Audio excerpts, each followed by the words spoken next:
Je vois que tu aimes beaucoup le Seigneur, vraiment. Tu aimes beaucoup le Seigneur. Et le Seigneur aussi t'aime beaucoup. Quand le prêtre parlait aujourd'hui, il a dit c'est Dieu qui évangélise. Nous ne sommes que des instruments. C'est tu as dit ça. Il a encore dit quelque chose là. Il a dit nous sommes pèlerins, voyageurs sur cette terre. Et le moment venu, on va se retrouver auprès du Seigneur. C'est ce qu'il a dit, non? Il y a encore quelque chose qu'il a dit là aujourd'hui que j'ai retenu. Il a parlé, pendant qu'il levait les moments de prière, il parlait de faire grâce du purgatoire. N'est-ce pas? Je peux m'en retrouver. C'est bien pratique comme ça. Sabina. En tout cas, moi, il y a un message. Moi, je suis venu parce que je suis invité. Je ne suis pas de la communauté. Il a toujours été que si nous disons que nous sommes chrétiens, nous avons un seul Dieu et il y a une seule parole. Tu es tellement engagé, j'ai vu que tu n'as même pas pris la communion. Qu'est-ce qui se passe? J'ai pas su l'évangile. Ok. Justement. Mais il y a la parole que le prêtre a donnée. Il a dit, il a parlé du purgatoire. Purgatoire. Ça veut dire quoi? D'après ce que moi j'ai compris, ça veut dire que chacun peut vivre comme il vit.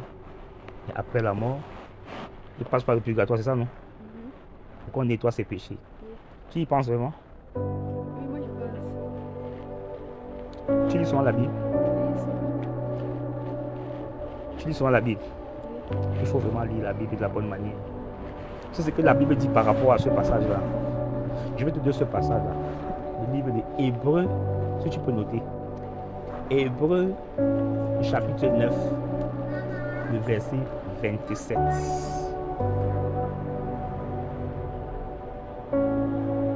Et avant de continuer, je vais dire ceci. Quand je sortais de la maison, j'ai prié le Seigneur, j'ai dit vraiment, conduis-moi vers la personne à qui tu aimes que je parle. Aujourd'hui, le Seigneur est en train d'ouvrir cette brèche-là, cette porte. Hébreux 9, verset 27. Tu sais ce qui est écrit là-bas? Il est écrit là-bas, Sabina.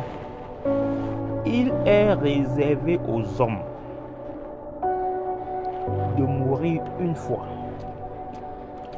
Nous sommes aujourd'hui parce que nous célébrons la mort de maman du moment, n'est-ce pas? On dit il est réservé aux hommes de mourir une fois. Et après la mort vient le jugeur. C'est ce qui est écrit dans cette parole. Ça veut dire que quoi? Que tu sois catholique, que tu sois musulman, que tu sois, comme les autres disaient, traditionnaliste, que tu sois n'importe quoi, tout être humain est appelé à mourir. C'est ça, non? Et après la mort, il y aura quoi? Le jugement. Donc, Sabina, tu ne peux pas échapper, je ne peux pas échapper, personne ne peut échapper. Alors, je vais te donner encore un autre passage. Ecclésiaste. Ecclésiaste 11, je crois le verset 9. C'est ce qui est écrit là-bas. Il est écrit, jeune fille, jeune garçon, jouis de ta jeunesse. Fais ce qui bon te semble dans ta tête.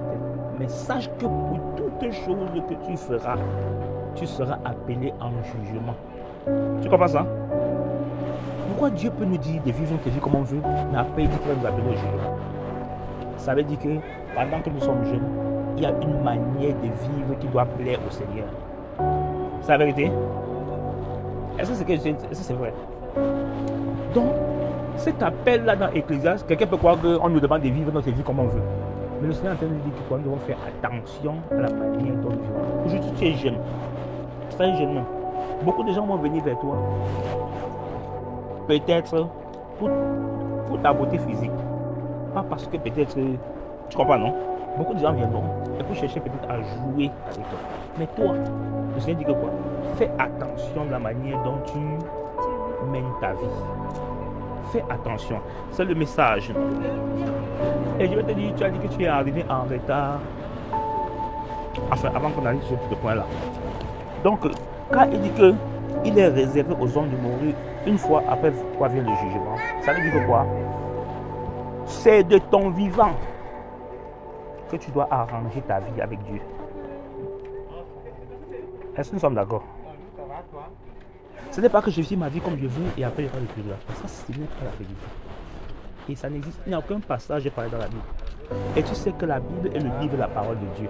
Est-ce que nous sommes d'accord? Et lorsqu'on nous parle du jugement, si on veut te juger par rapport, ici en Allemagne, on va te juger par rapport à quoi? Si on t'amène au tribunal, on va te juger.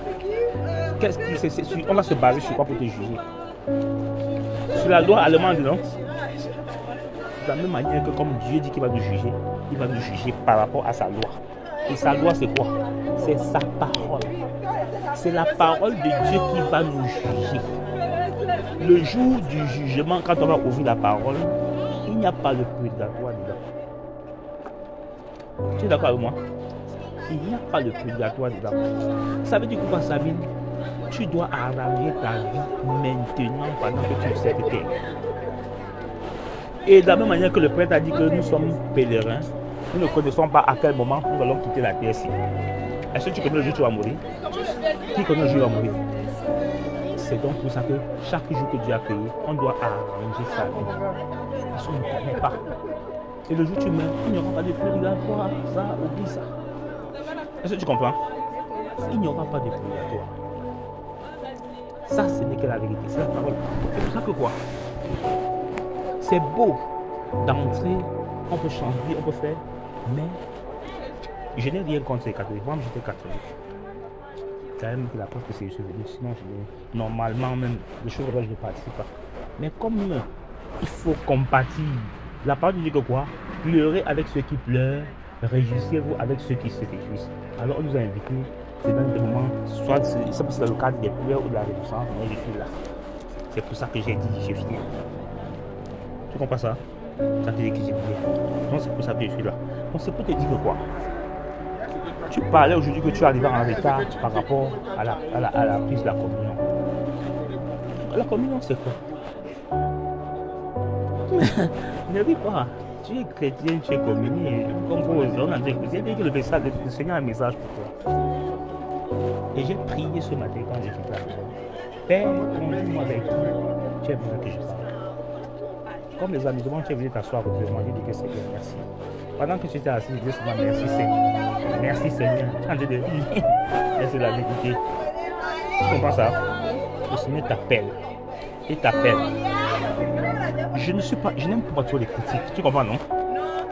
Mais si je suis sorti de l'église catholique, ça veut dire qu'il y a quelque chose que le Seigneur m'a montré. Et il m'a dit non, ce n'est pas ta voix ici. Ça ne veut pas dire qu'il n'y a pas les enfants de Dieu dans l'église catholique. Hein? Mais je te rappelle que le moment venu, le Seigneur parle à ses enfants et il leur montre la voie. C'est quoi la première communion? On te dit que la première communion, il faut d'abord que tu fasses, on appelle ça quoi? La doctrine. Après la doctrine, tu composes. Tu composes, maintenant tu passes. Et maintenant Dieu t'approuve. Tu penses que c'est ici ça dans la Bible? Toi qui lis la Bible, et à qui on t'a dit ça? Est-ce que tu as déjà cherché le passage où c'est écrit qu'il faut faire la doctrine pour obtenir la première communion? Tu sais ce qui est écrit dans la Bible? Pourquoi tu dois faire une épreuve jusqu'à passer l'épreuve avant qu'on te donne le baptême, on te baptise et tu te communion? C'est quoi ça? Il est écrit, toute personne qui croit, le jour où tu... Bonjour. Très bien par la grâce de Dieu. Et vous-même? Merci. Le jour où tu crois, le jour où tu as cru, normalement, le même jour, on doit te baptiser. Et c'est après le baptême maintenant qu'on t'enseigne. Tu sais ça? On n'enseigne pas les gens pour leur donner le baptême. On baptise les gens et on les enseigne.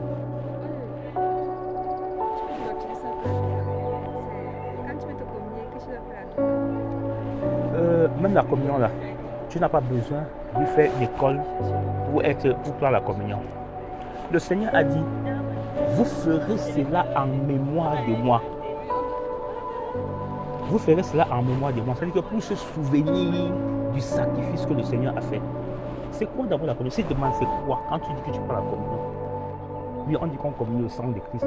Ça veut dire quoi exactement? Rappelle-toi de l'histoire qui s'est passée lorsque le peuple de Dieu était en captivité en Égypte. Tu as entendu parler de cette histoire?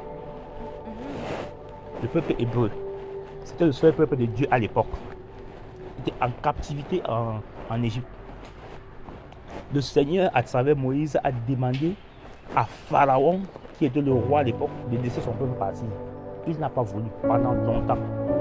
Plusieurs fois, on a fait des tentatives. On dit que le Seigneur a endurci son cœur pour qu'il ne laisse pas son peuple partir.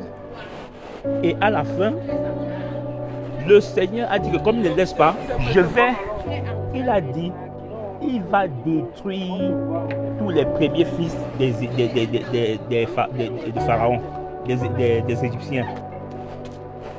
Et maintenant, pour ne pas détruire les premiers fils des enfants des Hébreux, qui étaient le peuple de Dieu, il a dit qu'on va tuer des boucs et on va mettre sur les linteaux des portes où se trouvent les enfants de Dieu, on doit mettre le sang là. Quand le destructeur va passer maintenant pour détruire les enfants des Égyptiens, il ne va pas détruire les enfants des Hébreux, qui sont en fait, qui représentent les enfants de Dieu aujourd'hui. Tu comprends ça? C'est en mémoire de ça maintenant. Donc, quand le destructeur venait, quand il voyait le sang, il sautait, il traversait. C'est ça le symbole de la communion qu'on prend aujourd'hui. Et le Seigneur veut dire qu'on doit faire ça en mémoire. C'est pour ça que quand Jésus partait, le dernier jour, on dit qu'il prit le pain, il rendit grâce. Il donna à ses disciples en disant, vous ferez ceci en mémoire de moi. On se mémorise de ce qu'il avait fait, de ce qu'il a fait à la croix. Parce que le passer par-dessus le sang là, c'est encore un signe de la croix. Jésus-Christ est venu à la croix pour prendre tes péchés, pour te sauver. En fait, le signe de passer par-dessus, c'était pour dire que pour sauver les enfants de Dieu. Et c'est la même chose que Jésus est venu faire à la croix pour nous sauver.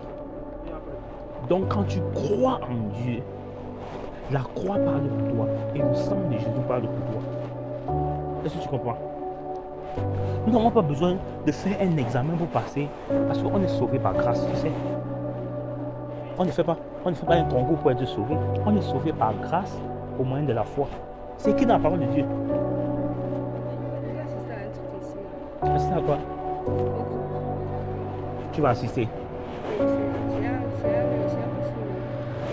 Il faut qu'on continue cette conversation. Pas aujourd'hui. Si tu le veux bien. Tu vas noter, c'est quoi qui va m'appeler.